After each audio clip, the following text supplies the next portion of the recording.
public apology po ako sa lahat ng mga Katoliko. Gusto ko rin po sanang personally humingi din po ng pasensya sa inyo, Padre, kasi po nung nasa MCGI pa po kasi ako, talagang grabe po yung pang-uusig namin sa Iglesia Katoliko at isa na po kayo sa nauusig namin. Talagang ayun po, yung nga po hindi ko nabanggit nung nakaraan, talagang kumbaga brutalan talaga yung pang-uusig namin, umabot sa punto na tinuturuan kami ni Soriano na sunugin at wasakin yung mga banal na larawan na kung saan aminado po ko na nagawa ko. Inuulit ko lang po na gusto ko po talagang humingi po ng sorry ulit po sa inyong lahat. Abuso ba tong ginagawa ko, Father? Na yung kasalanan ko, iniulit ko, kino-confess ko naman pabalik. May sagot si Saint John Mary Vianney. Saint John Mary Vianney po. Sabi niya, isa sa mga homily niya, kapatid, sabi niya, mga anak, di ba? Patron of all diocesan priests of all three, si Saint John Mary Vianney. Sabi niya, mga anak, isa sa mga homilies niya, mga anak, alam niyo ba, every time ang umpisal kayo ngayon, alam ng Diyos na yung kino-confess mo ngayon ay maaari mo pang magawa bukas. Alam mo ba, anak, na kinalimutan ng Diyos ang bukas para patawarin ka ngayon? So ano yung punto ni St. John Mary Vianney dito? Hindi tayo mawala ng pag-asa. No? Sa pagbalik, loob, every time magkasala tayo sa Panginoon. No? Hindi tayo mawala ng pag-asa. So ang punto sa Hebrew chapter 10, yung pinakamabigat, kapatid, ng mga kasalanan. No? Example, abortion, bago ka pa nang-umpisa ng abortion ngayon. No? Hindi ba katulad yung punishment? Pero lahat ng kasalanan natin, kapatid, meron talagang corresponding na punishment, kapatid. At huwag ka lang mawala ng pag-asa, kapatid. At hindi naman instant yung transformation natin. Gradual po yan. No? Para po yung conversion ay para po yung nagputol ka ng kahoy, kapatid.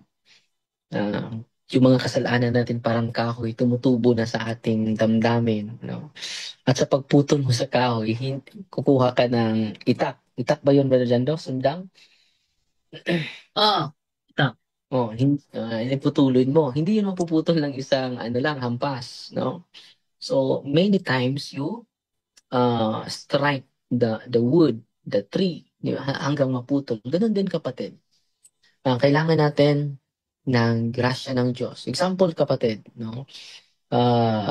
Kung mag-gym ka, no? Isang araw ka lang mag-gym sa buong taon, hindi tutubo yung muscle mo. So, kaya nga, kailangan natin ng regular confession po. Para tutubo yung muscle natin, regular exercise din. Kailangan natin tutubo yung spiritual muscle natin para maging malakas na in times of temptation. No? So, anong sabi ni Saint John Mary Vianney? Ito yung sabi niya, kapatid. Alam ng Diyos, yung kino-confess mo ngayon, ay pwede mo pang magawa bukas. Pero ang good news, anak, kinalimutan ng Diyos ang bukas dahil gusto niya patawarin ka ngayon. Kapatid, meron ka bang follow-up ng question?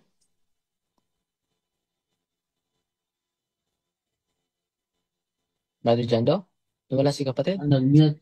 Ayun po. Second question po, pwede po ba nating i-flash sa screen yung Jeremiah 17 verse 9 to 10 po, Bro Jando?